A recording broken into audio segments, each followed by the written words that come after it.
everyone from Chelsea Fan TV, my name is Alex. Before you watch the fan cams, shout out to the sponsor FOCO. It's a little bit dark.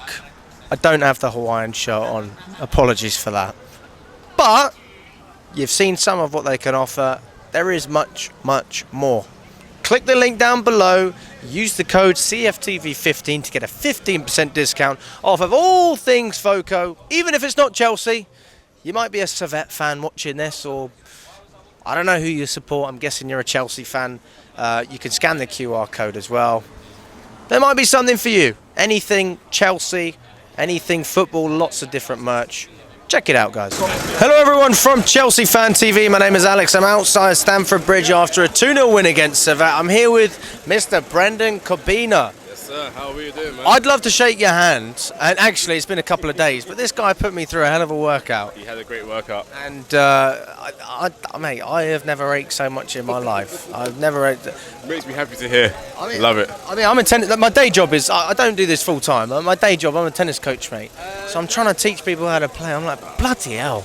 But no, it's good, mate. We'll be back again. We'll be back again for another workout soon. Yes, but listen, I mean, talk about a mental workout. Watching the first half. Yeah, that was pretty dire, but at least at the end of the day, first half was bad, but we picked up in the second half. The penalty really helped us to get forward, get a bit of confidence up. Great pen by Nkuku.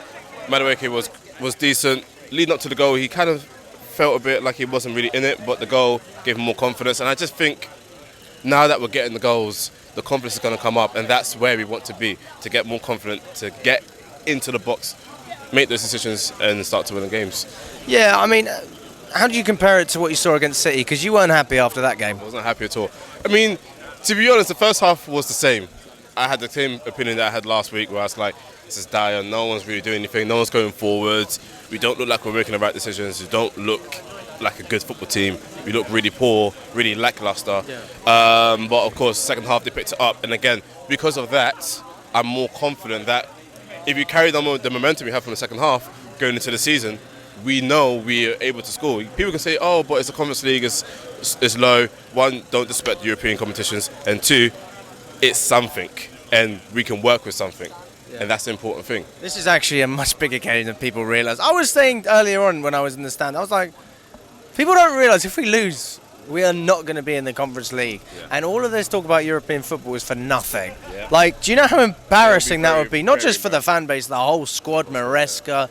I mean, I think the ownership actually like it because I think it helps us financially in terms of some of the rules. But that's besides the point. We want to be in European football. Mm-hmm. And ultimately, I don't care how you do it, just that you do it. Yeah. And, we go into Switzerland with a lot of confidence. Exactly. And that's the important thing, because coming to Switzerland, I feel very confident that we're just going to win. We're going to win. We're going to win the playoffs, get into the actual Conference League. And my whole goal this year is to win the Conference League. I want the team to win it. We should win it. And why not? Let's go for it. So next week, Switzerland, I see another 2-0, maybe 3-0, 3-1 if they want to score, I don't know.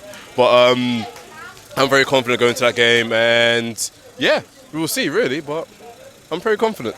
Man of the match today? Ooh, man of the match, I would give to, I want to say Caicedo. Caicedo. Yeah, that's definitely. I just think he just did the right things. He wasn't amazing, but he did the right things. I was pretty happy with his overall play. Yeah. I thought he played pretty well. I was happy with Nkunku. I thought Mudryk tried, but again, didn't really. End product wasn't really there, so I can't give that to him. So I'll go for Caicedo. And with Caicedo, I mean, we've got that three with Lavia, Caicedo, Enzo. There's this debate. Who plays together and then who plays further up the pitch? We saw against City it was Lavia and Caicedo with Enzo further up. Mm-hmm. Does that need to change, or do we drop one of those players? Who starts ahead in for Wolves, for example? Who starts for you in the system we're playing? I want to see Caicedo and Lavia be together. I think those two will be really good. Yeah. Obviously, it sounds a bit controversial because that means that either Enzo is dropped or Enzo has to play forward, and we still don't know, whether he's good forward or he's meant to be with Caicedo at the back. But I'm confident with Lavia and Caicedo. That's just my opinion, of course. But so would you not play Enzo, or would you play him further up? I would play him further up, or just not play him. I know that sounds a bit, again, controversial, but I believe that if he is to play further up and he feels better in that position, great. But I'm very confident in Lavia, and I really like Caicedo as well. And I just think that for this system, Lavia and Caicedo seem to be the step forwards, and maybe Enzo can play forward. But again, it's hard because Enzo's our captain, so how do we go ahead with that? I quite like the way that Maresca's managed Enzo, like from a public point of view. I think he's backed him. I think you should always back your players. I think the situation was obviously unfortunate. As a club, they just wanted to move on, didn't they? So I'm glad that everyone was on the same page. The worst thing you want is division. I mean, there's all these questions about should he had this punishment, that punishment. I don't know. I leave that to everyone else to discuss. I mean, Mark Guiu as well, another player who had a lot of positive praise from pre-season, but he really, I mean, people say he had one open goal. I think he had two. He had two, and I think I understand why he wanted to score, and I mean, obviously he has to score those chances anyways. That's one, and two, people can say he could have passed, he could have done this, could have done that. He wants to score. He wants to score. He wants to prove his point, but I wasn't very happy with that performance. I thought he should have done better. He should have scored that. That's a very easy chance. And again, for a club of Chelsea's caliber, yes, you might be, somewhere a bit below the ranks, but if you're in the starting lineup, you've got to prove yourself. Why should you be paid for Chelsea? And today, he didn't prove that to a point, but I'm not going to push him down and say you shouldn't play for the club at all. I think in the future he can improve, but it wasn't the best performance today, and hopefully he can learn from this, because he is young.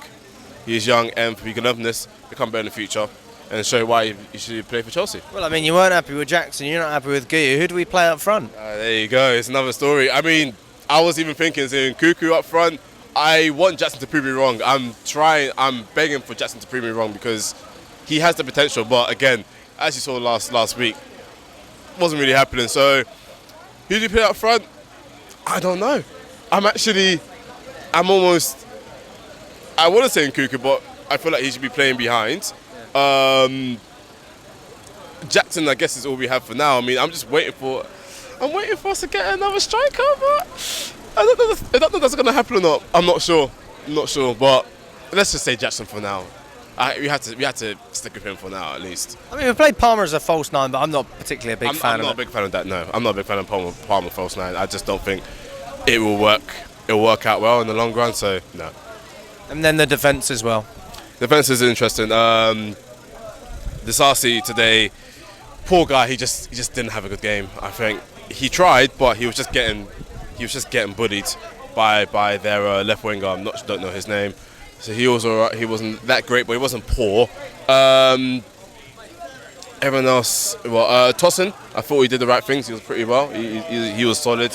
Had no complaints with him whatsoever. Seems like a bit of a leader as well on the pitch, man. You see him communicating a lot. He's a good player. Tosin's a great player. I saw him at Fulham. He had that leadership at Fulham, and he's shown why he can have leadership at a club at Chelsea's level. He's a real deal for me. I'm a big fan of Tosin. And then the goalkeeper did his job. I mean, I was a bit worried about in one or two occasions, but he did his job. Made the right saves. Did everything well. Distribution wasn't awful. Did a good job. Better than usual, isn't it? Better than usual. Better than we saw on Sunday. Last Sunday, exactly. So yeah, I was happy. I was happy with him. Would you start him ahead of Sanchez? If he plays like this, yeah. Well, I don't see why not, because again, I didn't look at that. He didn't look uncomfortable on the ball, giving it to the defenders. He didn't look like he was making silly mistakes. He was solid, did his job. That's all I want from a goalkeeper, just to do their job. And that's about it. And he was great. So in the future, if he plays like that, I don't mind seeing him in the squad come October, November even. So yeah, like as a starting goalkeeper. What's your message to Chelsea fans watching at home who weren't at the game? Maybe they didn't hear the boos at half time. And then obviously we go in, ended up winning the game. What's your message to them?